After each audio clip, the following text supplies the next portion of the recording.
Hello, everyone, and welcome to Blow the Whistle Sports. I'm your host, Wayne Holloway, and thank you once again for tuning in. Please like, subscribe, and share. And like always, if you want to see something on our show or you have an idea you want to see us implement on the show, drop in those comments below and hit us on any one of our social media outlets. Holler at us, we holler back. We have a big show prepared for you guys today, and let's just jump right into it. But first, let me introduce you to my co-host.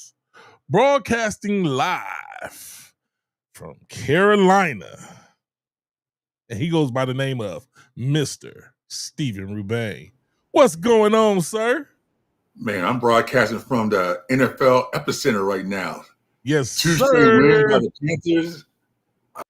I mean, I think we're talking Super Bowl. And around these parts, people are feeling. Come on, Steve. You know what? Don't patronize us, Steve. I'm just playing. Hey, I hear the hate in your voice. We don't need that. We really don't need that. There's good feelings around here. I'm hearing all kinds of great feelings in Carolina. Just pat us on our back, Steve. You beat the hated Cowboys. Listen to me. People are feeling good around here. They feel like the Panthers have turned that corner. And yes, we have. Okay. Yes, we have. Right. We still need to tweak some stuff, Steve. Don't get us wrong. Don't get us wrong. We still need to tweak some stuff. Well, we're gonna have a little running back controversy, but we're gonna get to that in a few minutes because here we go. I think there might be a little running back controversy in Carolina. Controversy where there is none. Okay. All right then. Well, I'm excited for this week. I'm excited to be here. Excited to get into some sports. We're going to talk some basketball, some football, and some baseball. Okay. So we want to start first with the basketball? Do we want to get started with? I think it's only appropriate to start it off with what's going on in that WNBA. And I'm going to let you do the honors, Steve. Well, we have a new champion in the WNBA. It seems like it's an old champion. The Las Vegas Aces, who have won the last 4 WNBA championships, with all the energy towards Caitlin Clark and towards Angel Reese. Aja Wilson quietly has had one of the most dominant careers in modern WNBA history, and maybe in all-time WNBA history. She doesn't get the commercials. She doesn't get the huge press and the notoriety, but all she does is just win. Got to give her props. So, got to give her much props. Yeah. The Aces swept the Phoenix Mercury. So much for my prediction. Dominating. Dominating. So, let's see. When you win 3 out of 4, can we use that D word for dynasty? What do you think? Hey, it's sounding real. It sounded real. But let me expand on what you said about this young lady. This young lady, what I like the most about her is her suave, her finesse, and she's quiet. She just handles business, and she doesn't get into all the hoorah. You know what I mean? She's having fun doing what she does. And that's what I like the most about her. That's what I would like for all the women of the WNBA, just to be on the same page. And then I don't want y'all to be friends when y'all play. I want y'all to mano a mano, hate that person while you play them, but still love them at the end of the day. You know what I mean? Like this Angel Reese and Caitlin Clark thing, amongst not just them, but around the league, let's get the camaraderie better. You know what I mean? That's what I'm talking about. No, agree. I mean, her play speaks for itself. So she doesn't need, like I said, the highlights, the commercials, all the hoopla. Yeah. She just plays. She plays and she wins. So I give her all the credit. Great season for the Aces. And this is going to be a very, very interesting offseason for the WNBA. You got all the contract situations. A lot of players are bitter towards the commissioner. I think we're talking some more about some expansion. We're going to have to see where the WNBA goes. They should welcome expansion, don't you think? You would think so, but I mean, if they're not paying the players now what they deserve to get paid, the idea of putting in another team, having more people in there, that's going to take away money from the players who are here now. So it's a tough sell. You know what? That's more we got to dive into. But the WNBA championship have this underline, and it's official. Las Vegas doing their thing. Give them another. Y'all do y'all thing from here from Blow the Whistle Sports. But we have another sport that's moving right along. That's getting down. Baseball playoffs. Yes, Major League Baseball. We're now in the championship series. And so I guess before we get to tonight's game, I guess I'll start off talking about your Los Angeles Dodgers. Yes, sir. Even though one of the most monumental slumps by one of the greatest players of this era, Shohei Ohtani, they just seem to keep – they don't need Ohtani. They just keep the winning. Right now, I think he's 5 for 34. I mean, it's like a horrible slump for him. But they just keep winning. I'm sorry, I think it's 5 for 43. Correct. Steve, all we do is win, man. All we do is win. They say and each player has the other player's back. So he's off a little bit right now. So, they helping him out. But don't worry, he's going to come around. He's going to come around, which is scary for the rest of baseball right now because I think they got to be the team to beat. Given the pitching, giving the bats they do have without Ohtani, I got them definitely a team to beat right now. Definitely odds-on favorite. And so in the American League, we got the Blue Jays tonight putting hands on the Mariners. I think the score when I last checked was 12-2. Seattle won the first 2 games in Toronto, so Toronto is playing their way back in. So we're going to see 12-2. 12-2. So we'll see if they can win that game 4. It's going to be a critical game 4 because you think with a 3-1 lead for Seattle going back home, having 2 of the last 3 in Seattle, it's going to be a wrap. So Toronto almost has to win game 4. So we're going to see. I'm going to keep an eye on that. That'll be an interesting series. Either way, Dodgers Toronto or Dodgers Seattle should make for good, exciting World Series. So anything with the Dodgers is going to be exciting, Steve. Anything with the Dodgers is going to be exciting.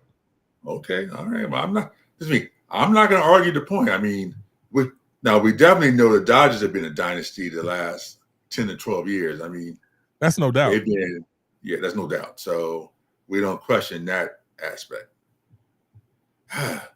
So baseball looking good. I mean, this time of year but the sport that we all know and love, good old NFL football. Oh yeah. It's here. It's here, and it's time to go over the recap. But before we get into football, I'm just going to throw something out to you real quick before we get to the NFL because we did have something happen this week.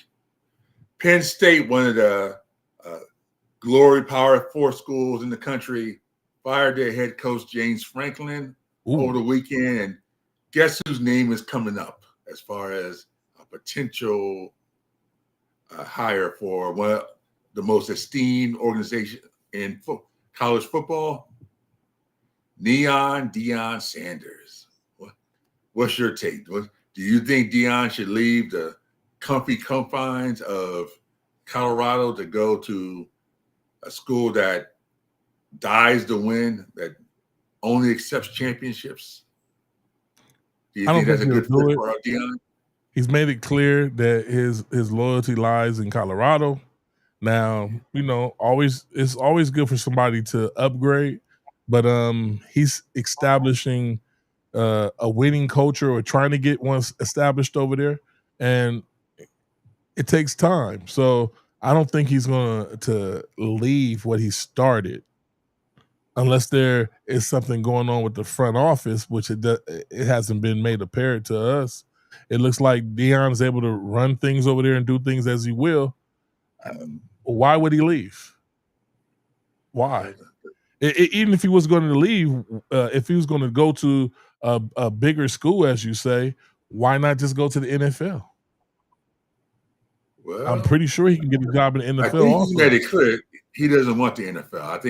I think he likes working with the young people. He doesn't want that professional mindset that goes with the arrogance that goes with pro players. I Yeah, think he connects better with the college player. right. So I don't see NFL in his future. But Yeah, I don't see I this think he's just like that. I don't see him moving either. okay. I can live with that. I think at some point though, he's going to want the bright lights of being in a top program where you can discuss championships. Colorado is not going to be a national championship contender. But if he goes to one of these SEC schools or a major Big Ten school, he can recruit for championships, and so that's going to be You the talking thing about that's going to bigger be school, tempting more to him. resources? Yeah, he can get the bigger name players. He can get the money is huge, and so I don't know. It's going to be an It makes interesting sense. take on him. It makes sense, but the person that he is, and he's always been great at everything that he's done, and he's one of the greatest to ever have done it. Right. I just see him sticking it out to at least he gets a championship, or at least gets them championship ready. Okay. Now keep in mind when he signed at Jackson State, he had spoken about being there for the long term and how he was going to rise up historically black colleges. And then when the best opportunity presented itself, he took himself and his son and his best player with him to Colorado. So, hey, like I said, I get it. You know, whenever there's a money factor and people being taken care of, and whenever there's you get more control, I can see that. But I just don't feel it from him at this time. Okay, all right. But Well, it'll be interesting we're to gonna see. keep an eye on that. Hey, we're gonna keep you posted. We're gonna keep an eye on that. That's a big coaching job right now. It's out there. I don't know what other names are out there. I got an interesting one. You think somebody like a Saban, recently retired coach from Alabama, the temptation of going back to a major power school, you think he consider it if enough money's right enough? If Bill Belichick decided to, I would say yes. Yeah, I think that's an interesting one to keep an eye on. Saban might be bored. I mean, this is his first year in retirement. He might be looking out there at the landscape and say, "Hey, I can step in right away and team back to championship level contention with the talent they have." Do you ever think Coach Cowher would ever think about coming back? God, I know for years and years. Remember, for years we thought, "Oh, he has to come back. Oh, he has to come back. Oh," and then when Carolina all those years, because he lives down there in Charlotte, we thought he'd go coach the Panthers, and I just just never knew he was materialized. going to be I our coach a few years back. This point, I think at this point that dog is dead. So wow, yeah, I think it's a shame. I mean, he a lot of good coaching years he let go by the wayside. He could be in the top 2, 3 of all time coaching wins if he would have stayed and coached. Yeah, but I believe he you know, he played at a high level, and he was one of those coaches that not only was he the coach, he would climb into a game, and it was more than just a game to him. I know his blood pressure, his heart rate, everything when he was in the game. You could see him. He was the team when he came to talking to refs, talking to anybody, talking to the players. He was inside the game. So he's one of the realest coaches that ever coached the game. So I've always admired him. I wanted him to be our coach, but just for him to be in the league, I think he would bring back another aspect of keeping it real and doing things what coaches are supposed to do, rather than playing in the NFL game and playing it like it's a game of Madden, a video game or something. We would get some more stability if he was in, I believe. I agree. So we're going to keep you guys updated. We'll keep an eye on that and any other coach coaching opportunities that open themselves up. Yes, but sir. we did, I guess before we do get into these NFL games, we do need to talk about, because there was one firing, the first firing. So last week, I think we talked about coaches on the hot seat. And I think we had put the focus on the Jets. We were thinking that Aaron Glenn was probably the coach on the hottest seat, but it turned out to be someone from a totally different angle. Tennessee Titans fired their head coach, Brian Callahan, this week. And you know something? The last 4 overall #1 picks, the coach got fired in the first year. You know something? If I'm a head coach and we get the #1 overall pick and he's a quarterback, I'm not protect my job security, because teams do not want to develop quarterbacks anymore. They throw them straight to the fire. That's what they do. Straight to the fire. If you get a #1 quarterback and he don't come out guns blazing, your job is gone. So talking about Callahan, he had the #1 pick with Cam Ward coming out of Miami. It's been a tough 5 games, but it's only been 5 games. 5 games. Oh. A brand new quarterback, brand new coach to that quarterback, just getting to learn each other.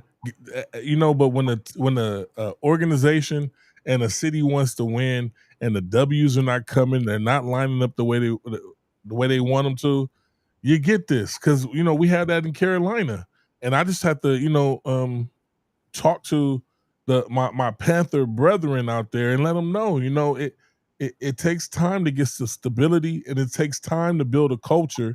You cannot have a brand new QB keep going through coaches, because he has to go through different philosophies as another guy comes in. His philosophy is not going to be the same as the last person. What you have to do is you have to stick with it. Once you pick a #1 pick and you've seen what he's done in the past, these quarterbacks are ready to play. You just have to give them the right tools to put around them for them to play and be a winning QB. And most of the time, people think when they bring a QB in that it's just press and play. Everybody's not Tom Brady. You can take Tom Brady to any team that got good wide receivers, a good running back, and a decent defense, and Tom Brady's going to make them look Super Bowl ready. But to a brand new QB coming in the league who doesn't know the speed of the NFL, who's just getting acclimated to the game, it's not going to be the same for him. He's going to need time to figure out the speed, time to even get acclimated with the players he's playing with. These are not people, they don't know each other. It's not a game where it's press and play. They have to get the fluidity going in once they play with the people and once they get the philosophy of the coach. The coach and the quarterback have to be on the same page. And that's where the problem come in at. Let me throw some coaches' names at you. Chuck Noll, Joe Gibbs, Jimmy Johnson. What do they all have in common? Winning, exactly. You know what else they have in common besides Hall of Fame careers? Chuck Noll's first season, 1969, record 1-13. Yes, sir. Joe Gibbs lost his first 5 games, went 0-5. Jimmy Johnson's first year, 1-15. Now think about those situations. Right. Think about it. Pittsburgh and Washington and Dallas gave up on them the first part of the season when the team was losing. You got 3 Hall of Fame coaches who the organization had to stick through them, through the tough times, in order to get to where you need to get to. I'm ecstatic that you brought that up. That makes you said it a whole mouthful right there. These teams winning cultures on those organizations when they were there, they got there and they had trash records, and they developed the team to be great. That's what you call development. That's what you call getting on the same page. But they have to come in and everybody has to gel together. Don't you agree, Steve? Yeah, that's my problem. Is that teams nowadays don't want to gel. We're going to talk about the Eagles in a few minutes, and I know that's a huge mess over there. But teams now just don't want to gel, and apparently, from what I'm hearing, the rumors coming out is that Callahan, the coach now, is trying to throw the quarterback Cam Ward under the bus as he got fired, which is a definite no-no. I mean, that's something that as a coach you just don't do. You trying to throw the youngin under the bus? Come on, the youngin under the bus. You know, I understand that you're upset that you did get fired, and like I said, I don't like the idea you got fired after 5 games. If you brought the man in to bring a winning culture, you got to stick with the man and at least give him a year, see what he can do with a rookie. Hey, but you know that's people that understand and know. You know, yeah, so, it's a lot of moving pieces. So I'm a little disappointed that he would throw Cam Ward under the bus. I'm a little disappointed, but let's see what direction they're going. Who do you think is a possible coaching hire they can look at? Who's somebody you think out there who might be an interesting, given as mid-season? He's not going to take somebody. So they're going to just make somebody interim coach. They're not going to hire anybody this year, I don't believe. So you think going to wait to the end of the season and go ahead and but that's the reason why it doesn't make any sense. Yeah. So front office or owner and coach bumped heads and didn't see eye to eye, and this was premature. This was no good common sense. But you know, people in Carolina was calling for our head coach's head. They were calling for us. Yeah. They were calling for us to start over again, like they didn't see that Sam Darnold and Baker Mayfield out here balling. You know, people, when you want to win now, you don't see the big picture. You don't see that Bryce Young was a Heisman Trophy winner. You don't see that Bryce Young was accurate. You don't see that Bryce Young was on a winning team and came to an organization that was in disarray. We got Bryce Young and they gave away Christian McCaffrey, and they were like, Coach, you do good with that. Well, I'm glad you brought up Bryce Young because, you know, last year it was Matt Eberflus with Caleb Williams for the Bears. Before that, it was Bryce Young with Frank Reich, who was fired in the midseason of his first year. So, I mean, we're talking about this has been a pattern. You know, do we feel maybe Frank Reich's firing was legit? Well, with Frank Reich, should he have been given a longer time? What it seemed like with Frank Reich was, from the undertows, from the rumor mill, Frank Reich wanted C.J. Stroud. Rumor, the owner's wife woke up and said Bryce Young. So they trumped the coach, got Bryce Young instead of C.J. Stroud, which threw Frank into how they say a hissy fit. Yes. or whatever, because it looked like he threw the towel in. Like, this is not the guy I wanted. Frank didn't want a guy that he had to coach. He wanted a guy that was ready to go, and he had a plan, and his plan got overturned, and it looked like he looked like he had gave up, because Bryce Young was trying to give him ideas of stuff that he was strong with when he came to the organization, and he basically was like running over Bryce Young, like, no, we're gonna do it like this, and you can see it. You can see it, and we weren't even in the locker room. It just looked like Frank Reich was disrespectful and was doing his own thing, which got him fired. Yeah. Okay. All right. Interesting perspective. That's my take on it.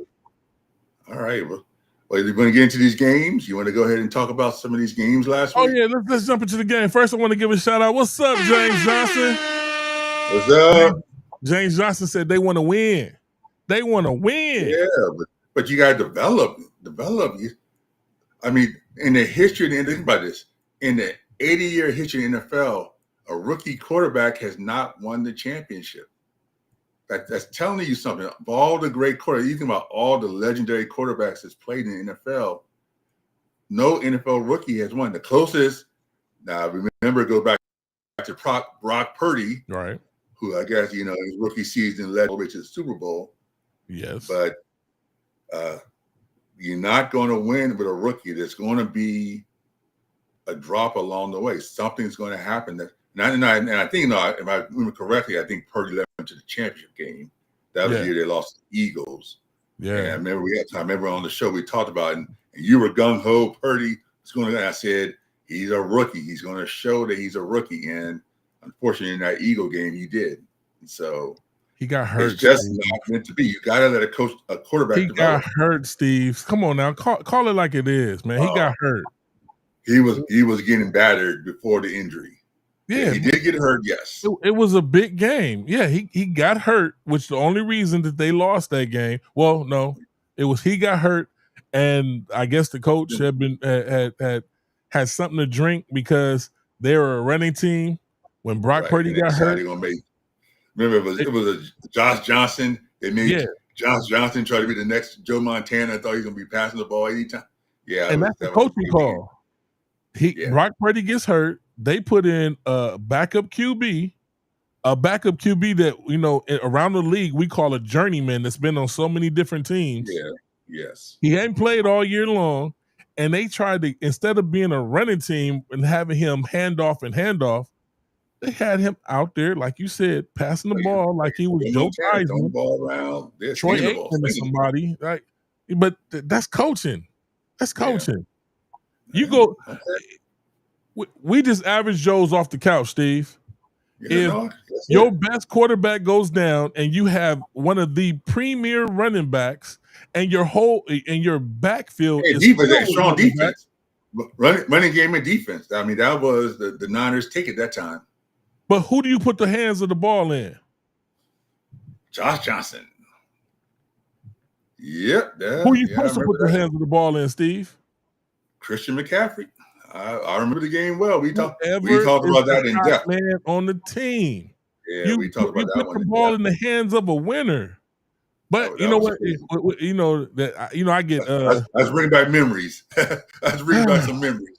I get emotional when I think back to that because the 49ers should have had that. They had that, and even when he got hurt, they still would have been in the game, but they took themselves out the game.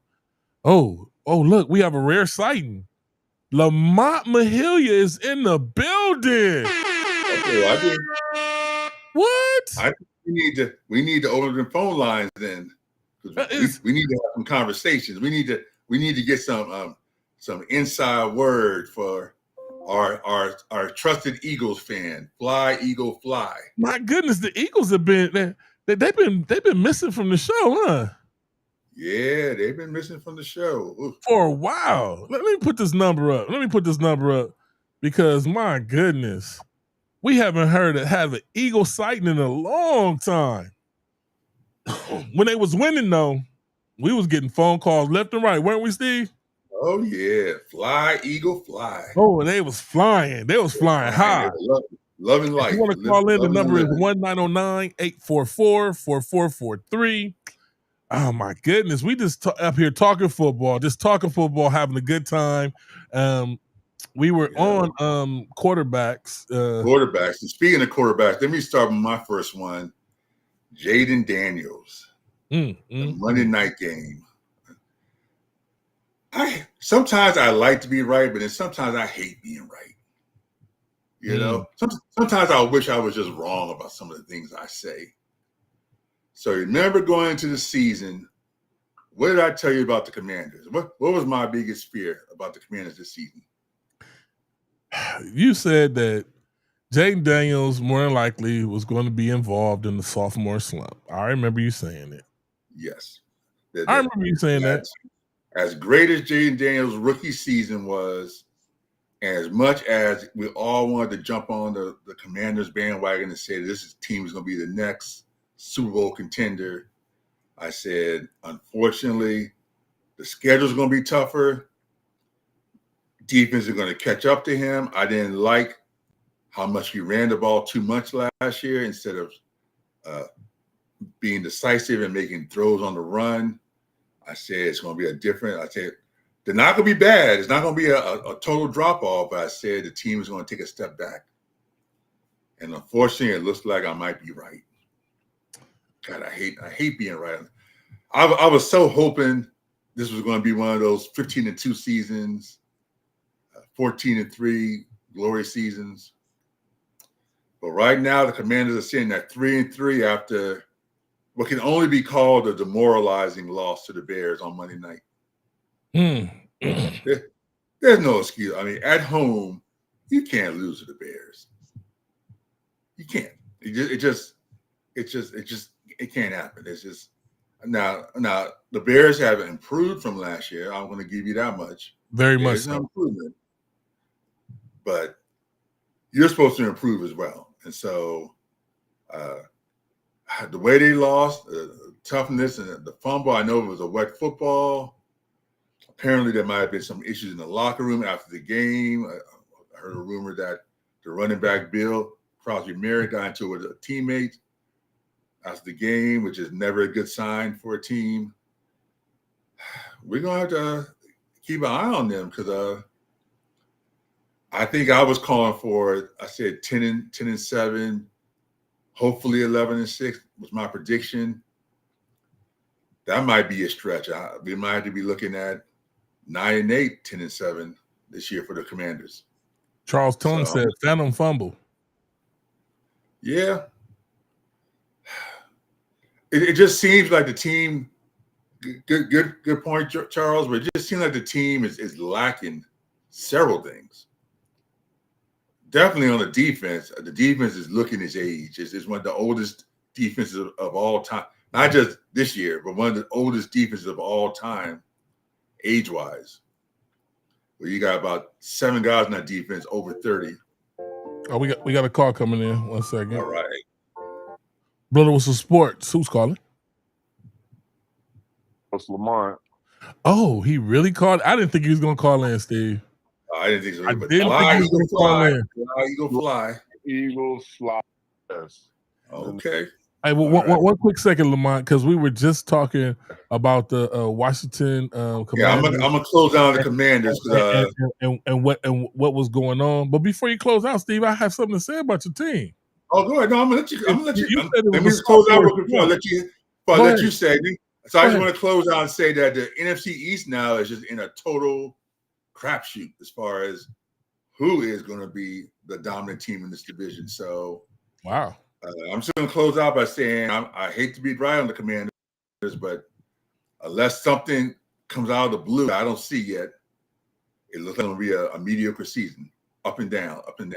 So, go ahead now. How do you feel on the Commanders? What is your viewpoint on Jaden Daniels? Oh, my viewpoint is it is what it is. The Commanders, did y'all really improve after the season? We said before the end of last season that you guys needed to go out and get a running back. Now, Merritt came up, but you guys need a big bruising back. In every game, it seems like you guys can't buy a yard when it comes to on the run. And let's not forget McLaurin hurt. McLaurin being gimpy, hasn't been 100%. So you guys are not you're all over the place. You're just all over the place. And yes, it is going to be an up and down season. Jaden got hurt. But sophomore slump, I don't want to call it the sophomore slump because if you guys would have came in here prepared and Jaden Daniels, the QB, was making mistakes, which I haven't seen him make, the fumble, wet football, those are going to happen. I don't see sophomore slump. I see more of team error, team not making the right decisions. But I'm not going to be long-winded on it. I'm just saying the Washington Commanders are going to swim, just not this season. Well, let me throw a name before we get off there. Let me throw a name at you, Cam Scatterboo. Would that name look real good right now in the Commander's uniform? Talking about a bruising running back. Yeah. That's the type of spark you guys needed. And I'm not taking anything away from your youngster Merritt, but I like yeah, but Merritt looks like the other running back that you guys just had. He looks like a mirror image so far. But maybe you guys are not putting him in the right position to win. But let's get to Lamont. We've ignored Lamont, and we know we want to get him the full. We want to get him the full Monty. We want to get him the full because I'm gonna start off with you, Lamont. AJ Brown. Last week I called him AJ Smith. I apologize for that. I had him and Devontae Smith crossed together, but you must be doing the same drugs that the Eagles been doing to play the way they've been playing. So Lamont, is he public enemy number one in Philadelphia? Yes or no? That's what I need to know from you. AJ Brown. He shouldn't be. He is not public enemy. He shouldn't be public number one.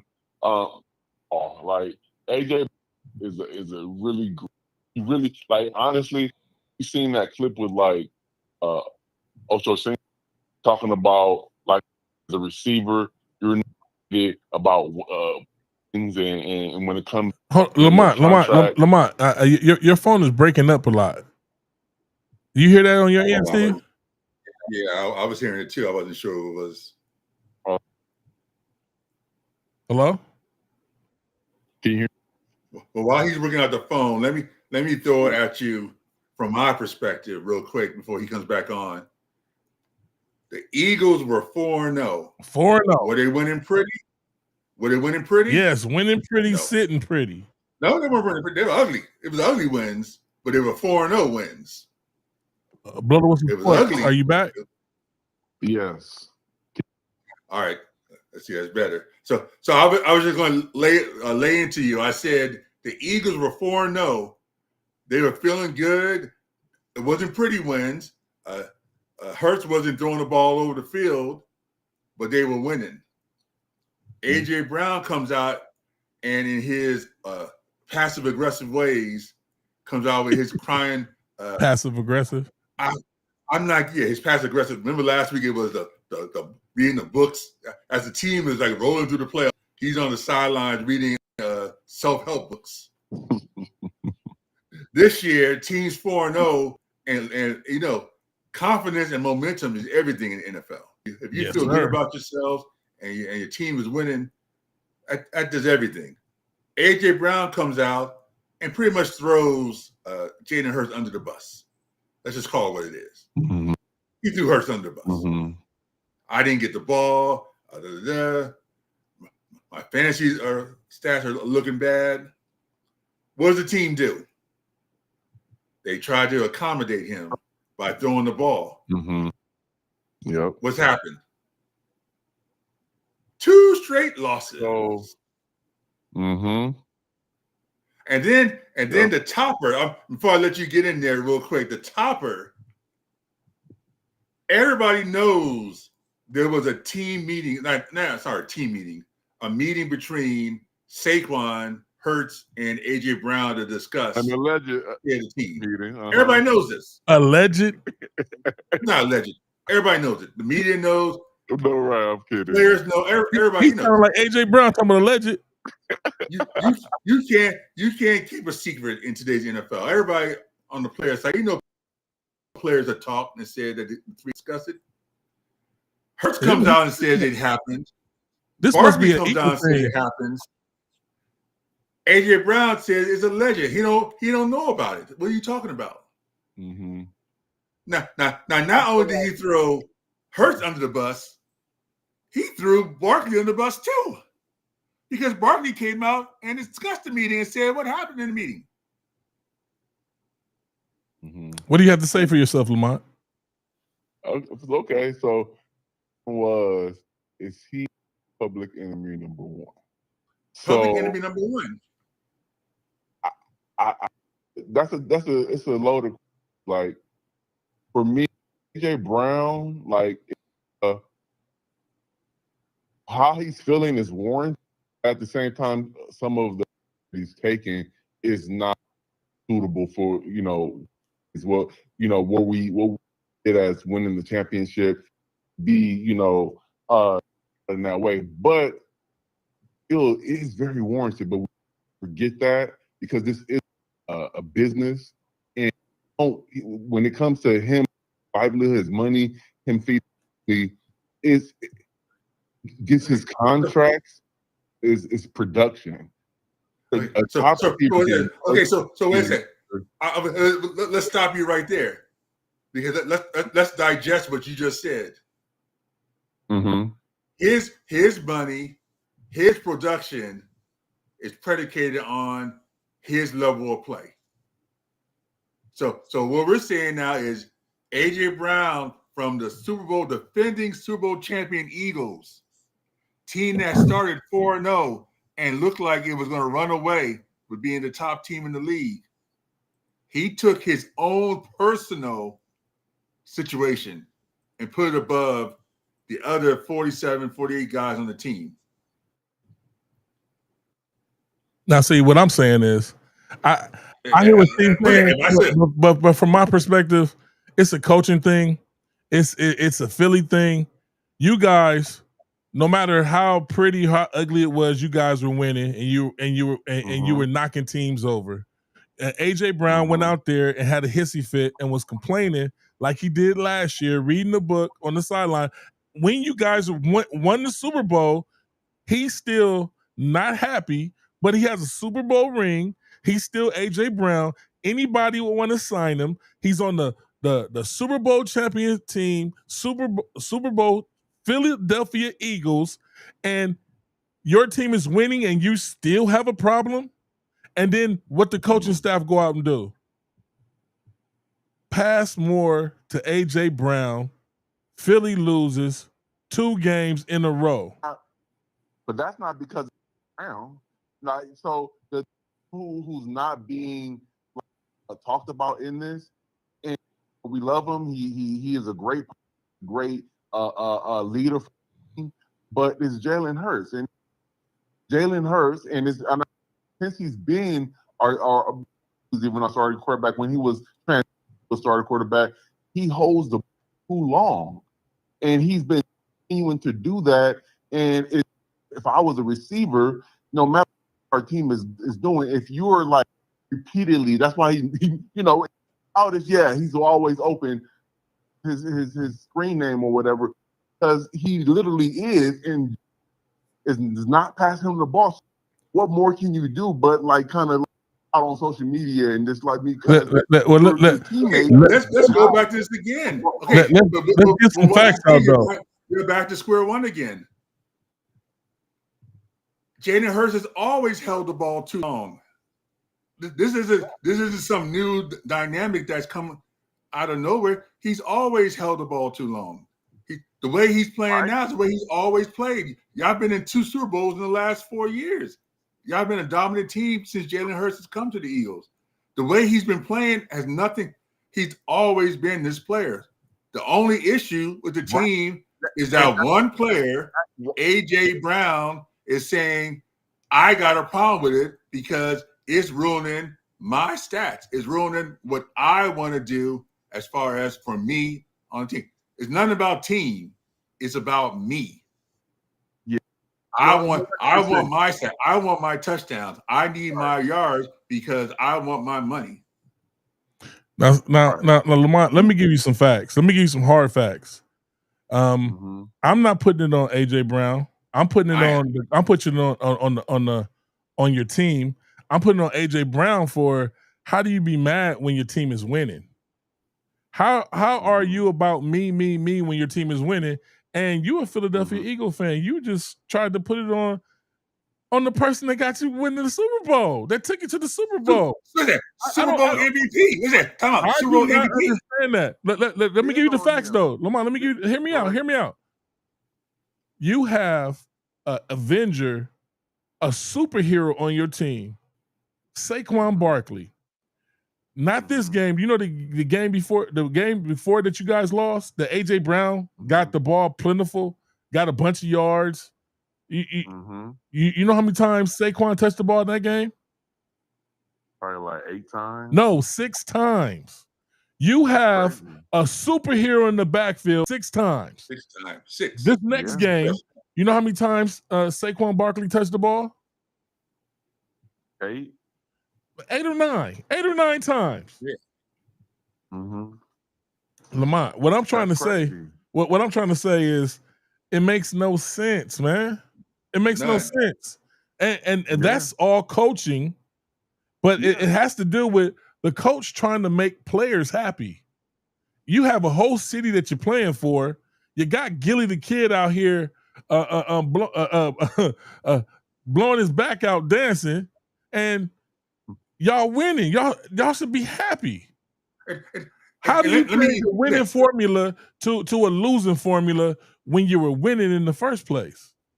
And let me add to that. Not only were they 4-0, but let me add to that. They beat the Cowboys week 1. They beat the Rams week 2. They beat the Chiefs week 3, and they beat the Buccaneers week 4. Not only were they 4-0, but they beat 3 of the teams that right now people are discussing for the Super Bowl: Chiefs, Rams, and Bucks. They beat all the hot teams. They beat all the hot teams. They're 4-0, and AJ Brown is like, I want the ball. They don't give me the ball. I'm just sitting around doing nothing. All we're doing is winning, but I still want the ball anyway. From a player's perspective, because he's on the team. He's on the team. He knows that we barely won all of these games, and he knows that it's by the skin of. So it's like, so what? A win's a win. It's a win. One, and that's it. But like on the inside, as a player, he's like, we're falling apart. Doesn't feel good. It doesn't feel like last year. We're in control of the league. So I can understand. Are you related to AJ Brown? I kind of feel like you related to AJ Brown, and the reason why I feel like you related to AJ Brown is, you guys beat some of the best teams, some of the top 5 best teams in the NFL, doing it with the winning formula. When you pass the ball primarily to AJ Brown, you guys lose. Do you understand the formula? Yeah, I don't understand it. No. I don't understand it either. I mean, I'm dumbfounded.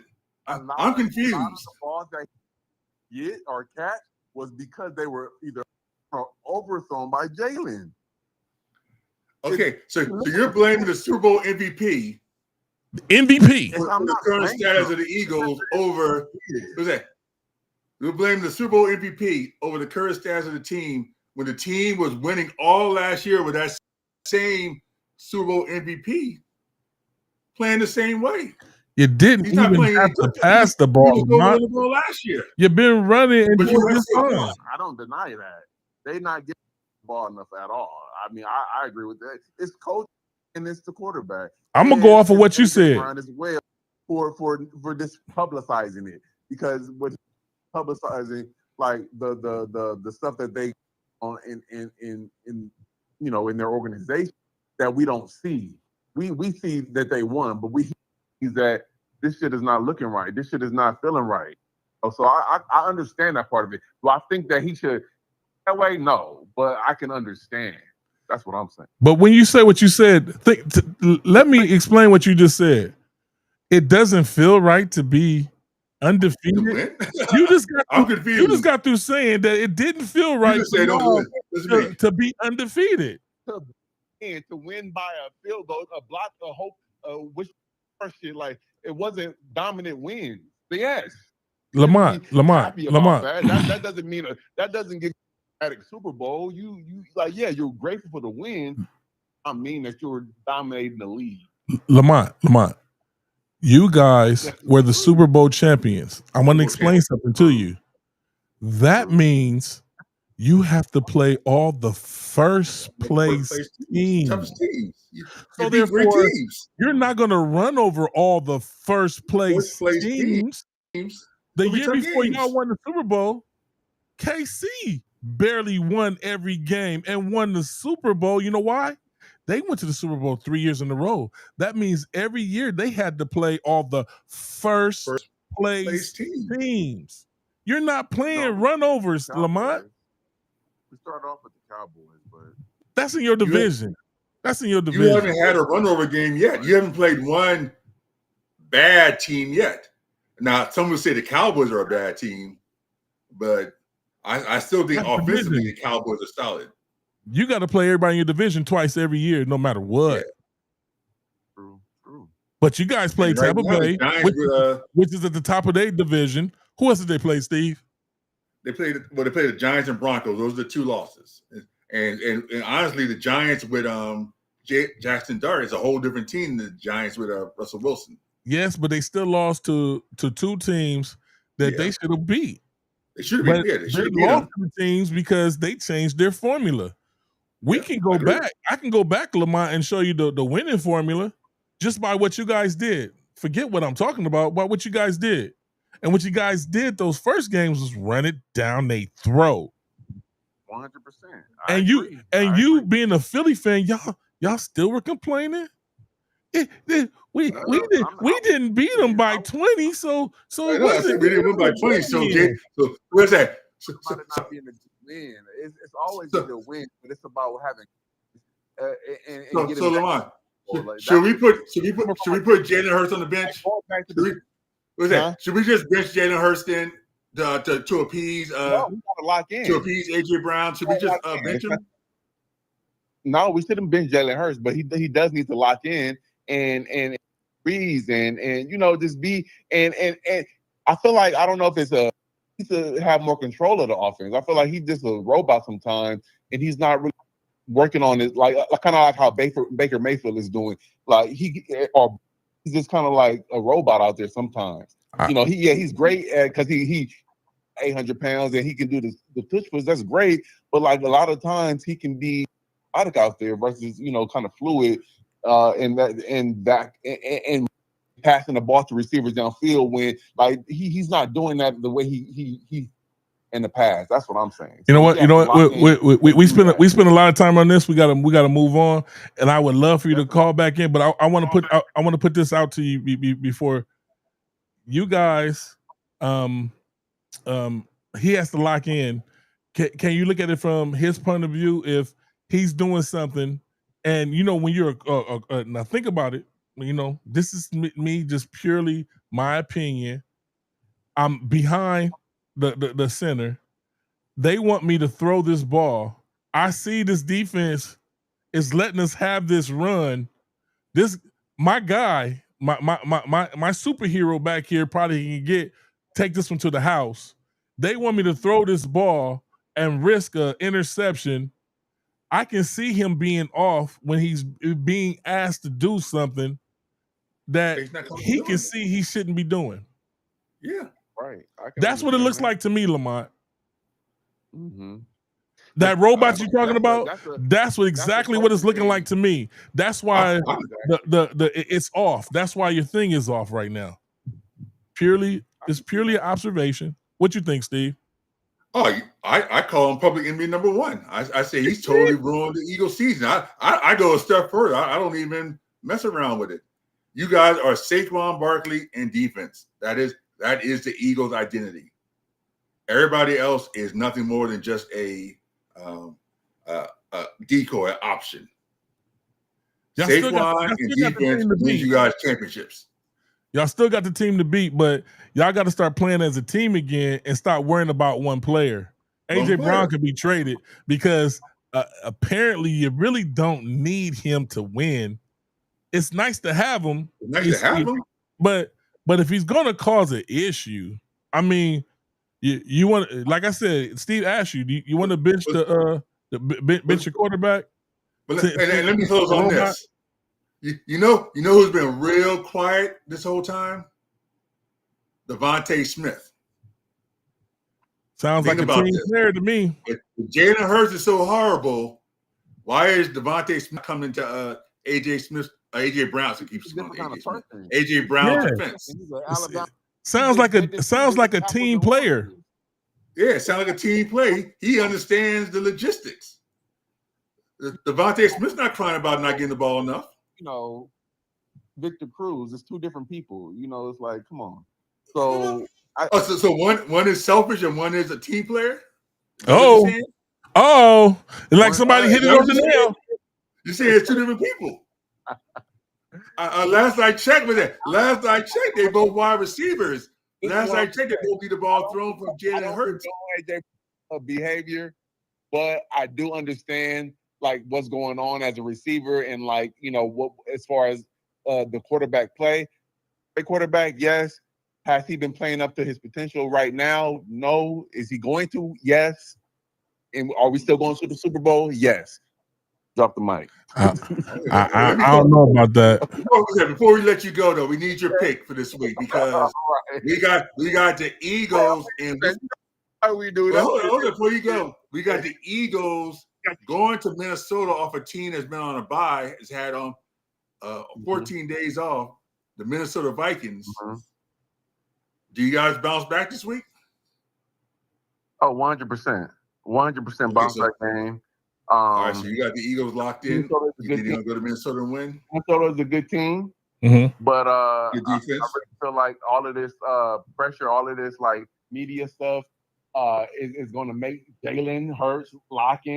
AJ, Saquon, and I feel like this is going to be a statement game right here. So I called it right now, and it's going to be at least a 2 or 3 touchdown game. Okay. All right. Hey, I feel I'm going with them with the Eagles in this week, and I believe they have a solid bounce back. But I believe we're going to get a healthy dose of that player in the backfield, the X factor on the team.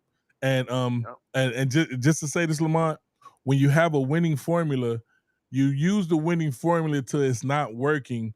Then you go with your other winning formula because they won't be expecting it. Don't fix it. I agree. It ain't broke, don't fix it. Yeah, but this one sticks out like a sore thumb. But thank you for calling in, Lamont. And where you calling from, Lamont? Because we didn't ask you. We jumped right into it because we heard your voice, and Steve just wanted to jump on you and start beating on you. Oh, you already know. It's a South Central Eagles fan. Philly, yes, sir.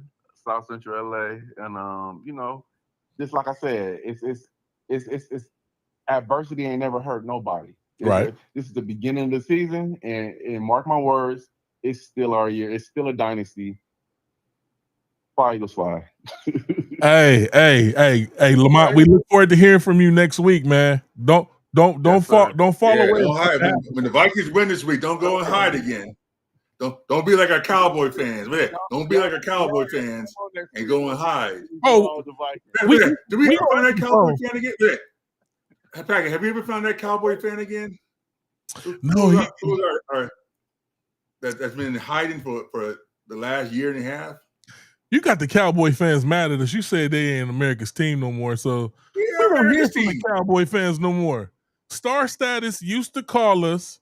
Now they don't call us no more because Steve pissed them off and said they weren't America's team. America's team. They're America's fraud. That's what they are.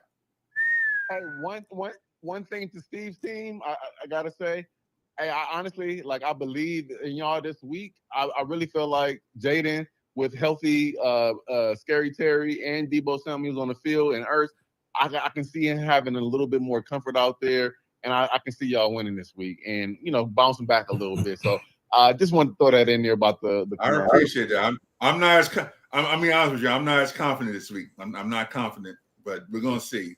Hey, before we let you off the phone and we about to hang up, I saw you stroking Steve's back. So what's Carolina gonna do against the Jets?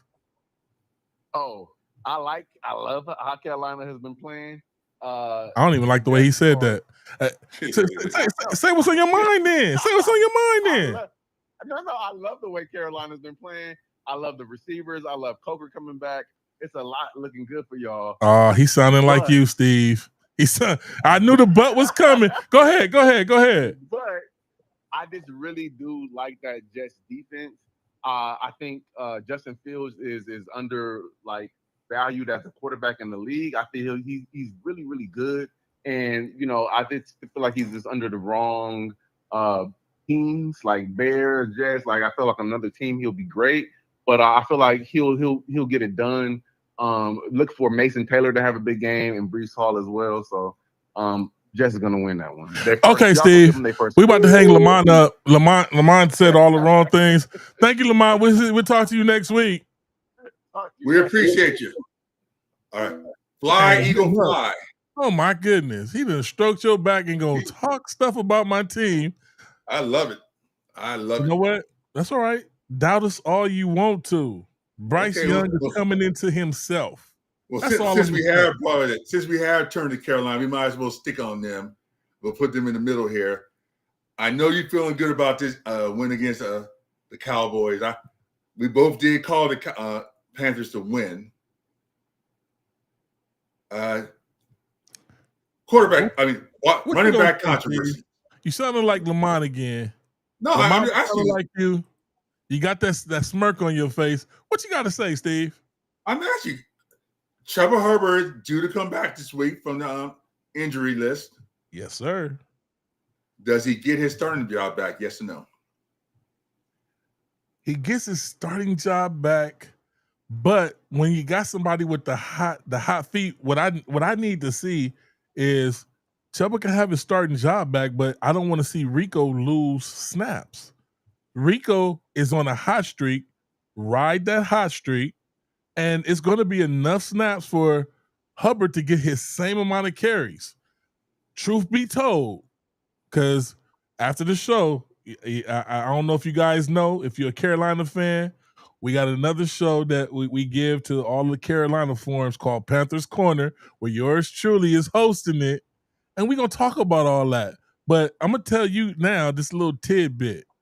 We about to name this dynamic duo, Chuba and Rico. We about to do that this week, and I have the name for you next week. It's gonna be something awesome because it's going. It goes with what we do. Keep pounding. Keep pounding is our mantra in Carolina when we talk about run that ball, and we gonna give it to you old school. We gonna give it to you, dude. We gonna give it to you good, and we gonna see what it do, baby. We gonna see what it do. I was gonna call you guys Rico and Suave. We can tie to Rico, and then Hubbard's kind of smooth, so Rico and Suave. I'm just kidding. That could be a name. I'm just throwing it out there. I'm gonna put that. That's gonna put it out there for you Panther fans. I like that. And I'm gonna do it like this. I'm gonna do it like this. I want a little portion of the proceeds if it becomes a big seller. I'm gonna do it like this, Steve. Rico. Suave. Yes, sir. It's a nice. I think you got nice smooth. I'm just putting it out there. Hey, but Steve, we need to get to these picks. I'm starting to believe in you guys a little. I'm believing in you guys a little bit. I'm being here in Carolina. I'm feeling a little bit of the vibe. You know, you guys are actually getting some play out here now. I mean, there were times in the last couple of years when you didn't know y'all had a football team in Carolina. It was so under the cover. But you guys are getting a little play now. Wow. People are interested in this game this weekend. There's actually a little bit of you might even have a couple people travel. Hey, I want to apologize because I had other people calling in, but Steve was on Lamont. We will open the phone lines a lot sooner next week, and we got more questions for y'all, more things to come. We got some giveaways that we're gonna tell you about next week.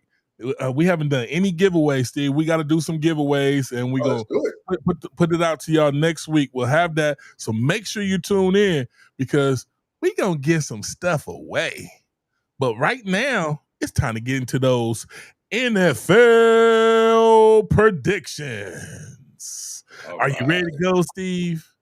Let's start. I say, are you ready to go, Steve? I'm always ready to go. I'm ready. Hey, let's do it. Well, NFL predictions Thursday night and on. We starting out with the Steelers going down there to Cincinnati to play the Bengals. I heard this is called the Maylocks game. They call this the Maylocks game. Aaron Rodgers and the Steelers. We got two 40-year-old plus quarterbacks. I think this might be the first game in Monday Night history where you have two quarterbacks starting who are both in their 40s. Joe Flacco and Aaron Rodgers, both in their 40s, starting an NFL game. Who you got? I already took the Steelers, Steve. I'm waiting for you to tell me who you taking. Oh, I got the Steelers too. I mean, the Bengals. You wanted to kick the old guys. I just want to kick the old guys. This may be one of the worst quarterback games in the history of NFL. I expect both of them to look horrible, but it's going to be defense that'll win for the Steelers. Wow. It's going to be Aaron Rodgers that wins for the Steelers. But I'm gonna go ahead and move on. This might be the most sacks in NFL history in this game. We can see between 12 to 16 sacks. Oh my goodness! Neither quarterback can move. And they're going to Jacksonville to play the Jaguars, the LA Rams. Mm-hmm. Who you taking, Steve? I'm going to take the upset and take the Jaguars at home. Ooh, I'm going to take the Rams. Los Angeles coming there to do their thing. Moving on to the Saints going in there to Chicago to play the hot Bears that just got a hot win. You know about that hot win, don't you, Steve? I've been consistent.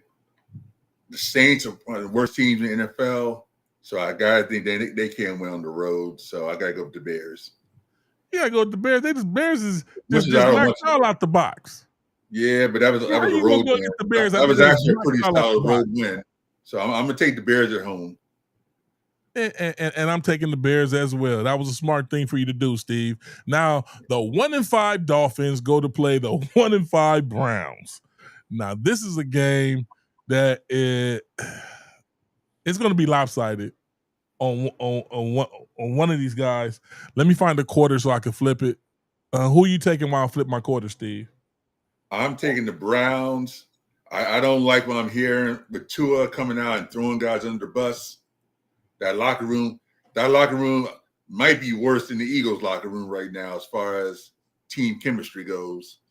So I got to go with the Browns. I just flipped the coin, and I'm taking the Dolphins. Okay. Moving right along to the Raiders going down to Kansas City to play the Chiefs. Who you taking, Steve? Man, the Chiefs all day, every day. Oh, yeah. That's unanimous. We're taking the home team, the Chiefs. Now we're going to the game that Lamont just picked. He picked the Eagles to beat the Vikings, and I'm taking the Eagles also. Who are you taking, Steve? I'm taking the Vikings off a bye week until I see the Eagles show me they're ready to win. I got to hold off on choosing them. So I'm going to take the Vikings at home. Wow. I think the Eagles can beat the Vikings with their eyes closed. I don't even know why where that pick came from. You haven't found the Vikings. The Vikings have a strong defense. You got an Eagles team that has questions. Okay. And it come up a bye week. They're rested. It sounds like you want to put some money on that. We'll talk about that after the show. What's the next one? Yeah. Carolina going down there to New York to play the Jets. And I don't care what Lamont said. Carolina is going to take this game. Cali Cat Pack, Roaring Riot, Angel City Riot, Panther Nation. Let's do it. Who you taking, Steve? All right. I know this is going to surprise you. I'm going to take you guys to win. But if you guys lose to the Jets, I'm going to come out here and give it to you guys because this will be the example of mediocrity. Because if you can beat the Cowboys at home and then lose to the Jets. Let me explain something. Traditionally, with this team, this young team, we've played bad on the road. We're trying to get that under control, and I believe we're going to get it under control this week. But we just have a road issue that it'll be solved this week, Steve. You don't have nothing to worry about. I'm just letting you know that I'm taking you guys to win. But if y'all lose on the road to the Jets, you're going to hear it. I don't want to hear that. I'm going to give you that warning. Patriots going down there to Tennessee to play the coachless Tennessee Titans. And I'm taking the Pats. Who you taking, Steve? This is the lock of the week. Pats will win guaranteed. Vrabel going back to Tennessee, the place that fired him. He's already come out talking smack. Oh, they're going to put a smack down on Tennessee. I'm going to have to talk to you after the show about that to see about putting a real bet on that, seeing if that's going to cover the point spread. I wonder what the spread going to be. Did you see what the spread going to be? No, I haven't looked. Okay, well, I think he's going to have that pass team pumped up. New York Giants going down there to Denver to play the Broncos. The 4-2 Broncos play the 2-4 Giants that just came off a big win. Can they do the same thing over there in Denver? I don't think so. No, I don't think so. What do you think, Steve? I got the Broncos too. I think that Eagles win was an aberration. I think it was more the Eagles' fault than the Giants win. I'm gonna take the Broncos to win. I'm glad you said it like that because a lot of people don't understand when I be saying things like that. They think that no, like I'm delusional. Mm-hmm. Yes, the Eagles lost, but the Eagles lost that for themselves. They lost themselves. They try to do something they're not good at. The Giants played how the Eagles were supposed to play: run, defense. That's Eagle football. The Eagles were trying to play like the throw. No. And that explanation is going to go over a lot of people's heads. They're not even going to understand what I just said. So, we're going to move on. We both picked the Broncos, right? Yes. Yes, sir. Now the Colts go down here to L.A. to play the Chargers. I'm taking the Colts. Who you taking, Steve? I got the Colts, too. I like what I'm seeing with the Colts. I think they are a legitimate Super Bowl contender this year. Yeah, out of nowhere, Daniel Jones get a new scenery, get some new people around him, and he turned into the person that the Giants drafted him to be. Oh, that's crazy. How that works out. Did you hear about Anthony Richardson, that he blew out his eye socket during the pregame warm-ups? Did you hear that story? No, how he blew out his eye socket? How did he do that? They say he was messing with some equipment during the pregame warm-ups. They ended up hitting him in the eye and busting his eyesight. He's on the disabled list. That's one of the craziest.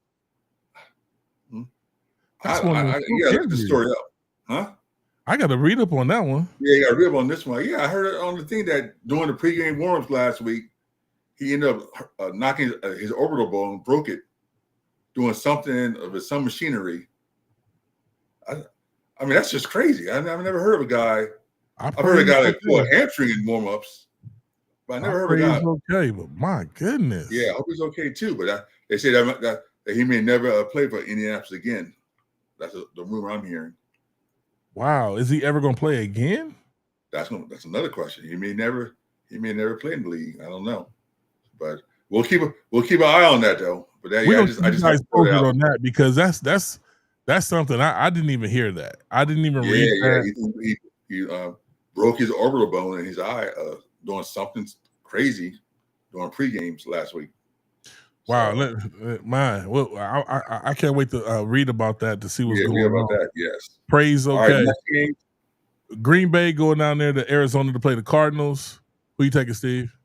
This is a game the Packers got to win. Packers have to win this game. If they're anything legitimate, they got to win. I'm taking the Packers also. Now your Washington Commanders going to beat well, I won't say going to beat. I'm gonna say going to play the Cowboys. We beat them down for you already, Steve. We got them down and socked them up a little bit. Y'all should be all right to beat them this time. I want to hope this is the game that's going to pain me most this year to pick. CD Lamb coming back this week, apparently. I gotta take the Cowboys to win. I hate wearing this hat and doing it, but I just got a bad feeling. I don't like the vibe from the Commanders team, and I think the Cowboys are gonna get a big boost having CD come back. We already seen that Pickens now has become a star. True. Put those two in the backfield together against our defense, and I think it's going to be a high-scoring Cowboy win. And I hate, you know me, I hate seeing it. I would love to see the Cowboys pick this out. I would love to see Dak Prescott be able to get the ball to both his wide receivers. But that's just something to see. With that being said, I'm taking Washington over here, not over here. I'm taking Washington over here because I think Washington is going to be able to put this together. McLaren comes back also. And I think they'll be up to full strength with Zach Ertz and company. Jaden Daniels do his thing. I hope I'm wrong. Get me wrong. God, hope and pray I'm wrong. Hey, you picked the Cowboys. I hate doing it, but I just think that offense is going to click this week. They're going to come off this loss, going back home. They're going to be clicking offensively. Definitely a possibility. The defense still sucks, but the Commanders' offense is not on point. So I can't even expect us to get 30, 35 points against the Cowboys. What I will tell you is I'm going to hold this recording. And when you guys win this week, I'm going to let you know you picked against them. Oh, give it to me. Yeah, the Commanders win. Give it to me, but I just don't feel good about this one. This is one. Oh, okay. Well, the Falcons going on down there to 49ers Stadium out there in San Francisco to play them Niners, them hurt Niners. I mean, everybody on the sideline. Everybody watching the game. Huh? Are we getting Purdy back? He's in the building. He's in the building. Okay. We're going to see. But I'm still going with the Falcons. The Falcons got high hands. And the 49ers, they hurt. They got a boo-boo. Falcons are too inconsistent. They remind me of the Panthers. They look good at home. Hold up, Steve. Don't remind you of nothing. Come on, man. They remind me of the Panthers. Look good at home, hard on the road. You and Lamont, I want to hang up on you now because Lamont did that too. Who you taking, Steve? I'm taking the Niners. I think at home they're going to be a big dose of McCaffrey, and they're going to find a way to pull it out. Okay. Steve taking the Niners. I'm taking the Falcons. We're going to see how it go. Those last two games, Washington Cowboys, Falcons, 49ers, we going to see how it go, and we going to definitely bring this up next week. Moving on to Monday night, which they have another doubleheader. This one's going to be a little better because they had the game spaced out a little better than they did before from 4. One started 4, one started 7. We got the Tampa Bay and Lions game first. And Tampa Bay goes down there to play the Lions. I think the Lions is going to take it in Detroit. I think they're going to reclaim their W's and start over. But and that's only because Baker Mayfield's wide receiver core is rat-a-tat-tat-tat on their back. I think they get Mike Evans back this week. And he's coming back off an injury. I hope he can stay healthy because I need their wide receiver core to get better for them to look better. But they hurting right now. See, who you taking? Yeah, I looked at that too. They still don't. What's the name? Still going to be out? The running back. I got the Lions too. If the Buccaneers were healthier, I'd take the Bucs. But too many injuries. Beautiful thing is they're 5-1, so they got a couple games. And I think they got a bye coming up pretty soon. They can bounce back. They can bounce back. They got enough W's behind them to bounce back. We'll see. The Texans go down there to Seattle to play the Seahawks. 2-3 Texans, 4-2 Seahawks. And I'm taking Mr. Sam Darnold. Who you taking, Steve? Yeah, I thought about this one. I like Sam Darnold too in Seattle. If it was in Houston, I would have taken the Texans. But I think in Seattle, I think the Seahawks will find a way. Yes, it's a toss-up game. Hey, well, you got the picks. We'll be here every Wednesday, 7 p.m. I know we went over a little bit this week, but we gonna get it. And guess what? We got giveaways for y'all next week. Giveaways. We gonna have a contest. We gonna give away some stuff. Make sure y'all tune in. Make sure you tell a friend. Make sure you share this. Make sure that friend tells a friend. Make sure he shares this. And drop a comment. We'll holler back. We'll talk to you. And we'll see y'all next here. Brother, what's the sports? You got anything else to say, Steve, before we get out of here? Yeah, I was gonna say in your comment box, tell me, Am I wrong? Is it AJ Brown, public enemy number one, or is it Jalen Hurts?